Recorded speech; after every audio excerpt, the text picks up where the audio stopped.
Adrian Broner is finally matured and finally ready to focus on boxing and just be... Well, hopefully Adrian Broner, I mean, he seemed like he had the right mind the other day. Which, I mean, he was in the right mind frame the other day, and I'm happy for him. Floyd, James Miguel came to the gym as a young professional and said they learned so much from watching the matches. Do you see anything of your style or The first seeing James Miguel. The first seeing highlights of James Miguel. I never knew who James Miguel was. So one of the brothers from Floyd, it's fighting one of the real brothers. I never seen the fight. I went to the sports book. I was like, who you fighting? They said, let me get this right. They said Darrell was in favor. It was plus money. I was like, let me take that bet. Then they was like, oh no, don't do that. I was like, why? They said, oh, that dude can fight. He want to go and met him. I was like, what? So I didn't bet, and I'm glad I didn't bet. But not taking nothing away from the Darrell brothers. It's crazy. Miguel beat one of the Darrell brothers, and Badu Jack beat the other Darrell brother. But the Darrell family is a fighting family, and the brothers both can fight also. Your thoughts on the Triple G Danny Jacob fight that's coming up in March? May the best man win. May the best man win. I never really was, like head over heels about Triple G. It's so crazy that when I was Pretty Boy Floyd, before I became Money Mayweather, you never heard nobody calling me out. But once I got to a certain plateau and I reached the pinnacle, you got people from that's not even boxers calling me out. You got rappers calling me out. You got basketball players calling me out. You got football players calling me out. You got people from everywhere. You got soccer players calling me out. Only thing I want to do is just live my life, help fighters grow, and just raise my children to be the best that they can be. Speaking of rap, clarify then, Floyd. Obviously, you said categorically today you're not going to come back. You're 40 years old, but it contradicts what's going on the internet, where there's this constant conversation with you and Conor McGregor. Are you not really interested in that event? I'm still a businessman. Yeah. I'm a businessman first, before I'm a fighter. And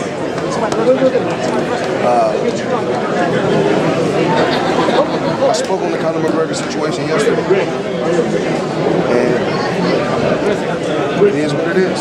So you'd like to earn 100 million? That is factual, and you said you would offer him 15 million. I think it was. Well, it's really not about me. It's about this weekend is about Badu Jack, James Miguel, Javante,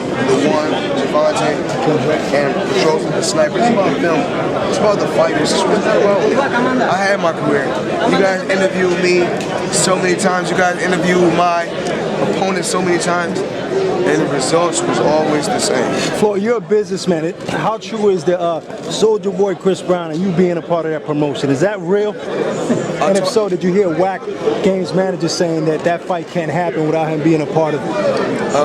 I spoke about that before. I'm not here to speak negative about anyone.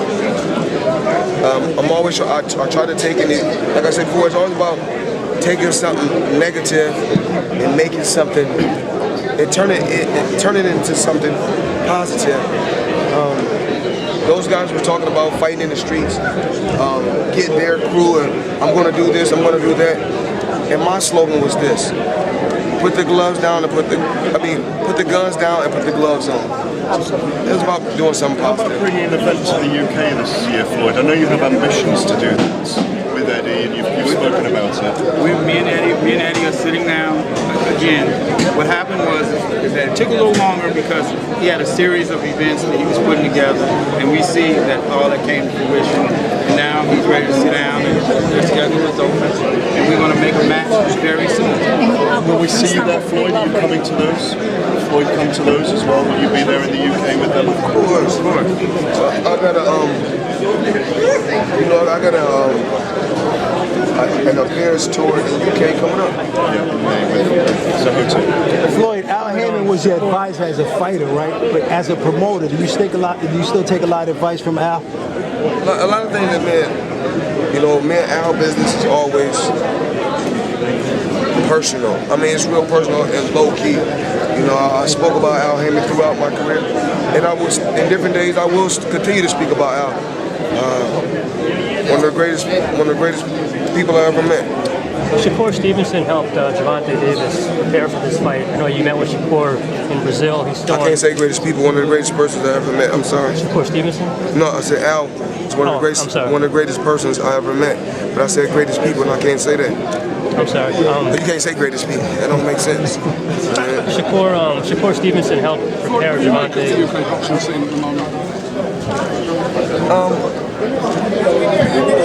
We support it, and we like boxing all around the world. We have an open mind. Me and my team have an open mind. Eddie made a joke about James DeGale should be one of your fighters, and obviously you've got Ashley Clearfane ready. Have you got any thoughts on expanding over there, getting some more British fighters perhaps? Everything takes time. Floyd, I spoke to Tank. He said after he wins this title, he wants to unify. Will we see a build-up to a super fight with him and Lomachenko or Vargas, or one of the other champions at 130? First things first. Exactly. I think these fighters need to relax. I think fighters need to relax and don't rush. And take one fight at a time. Floyd, New York has accepted you. Obviously, this is your first promotional card here, but the whole city is excited that you're here. Do you see yourself promoting a lot of cards here in New York City? Well, hopefully, I got to. Once I sit down with Leonard and my staff and my team, we'll communicate and see what we can come up with. What's your favorite place to eat in New York when you're here? What's your favorite place to eat? I'm not going to tell no one what's my favorite place to eat. There's no one can't tell that. That's private. Floyd, any plans to visit the president-elect, Mr. Trump, like last time? I asked Leonard, he didn't know. Well, anytime I'm doing something, it's for the good. Anytime I'm doing something, it's for the good. So, last time I was in New York, handling business, it was for the good. He's a boxing fan, right? Trump? I can't really say. Can't say? He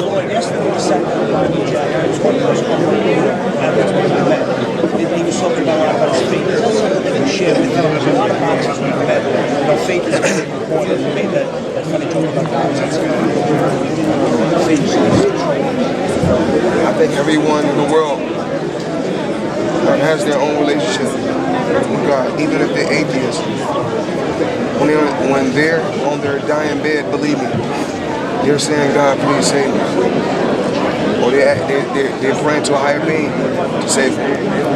Floyd, one of the main reasons to be a promoter is also because you want to try to change the way promotions was during in history, like trying to take advantage of boxers. Yeah, I don't think that's right. I think fighters should be treated fair, and their team should be treated fair. What's the future for Mayweather Promotions? Only thing we can do is grow and learn. It's all about growth. What have you learned so far? Wow. Some of the biggest things that you've learned. As a promoter? Yes. A lot of fighters are very ungrateful. Why are you two words out of my mouth? Floyd, in the past you mentioned that Fighters are very ungrateful. You can get a fighter, 6-figure payday. They make money. They run through their money. They blow their money. Come back, get in advance. You give it to them. They blow that, and as soon as you tell them they got to slow down a little bit. You're the bad guy. How do you tell a fighter when he's asking for too much money? How does Floyd tell him, listen, that's way too much. You're not worth that in a sense. At this point. Well, I tell them eventually. I tell them, fighters, if they ask for a certain amount of money, we have to look at their gate. If it's 1,000, 1,500 arena and only 400 people showed up, then it's obvious you can't get the money that you're asking for. So you got to produce. It takes a lot.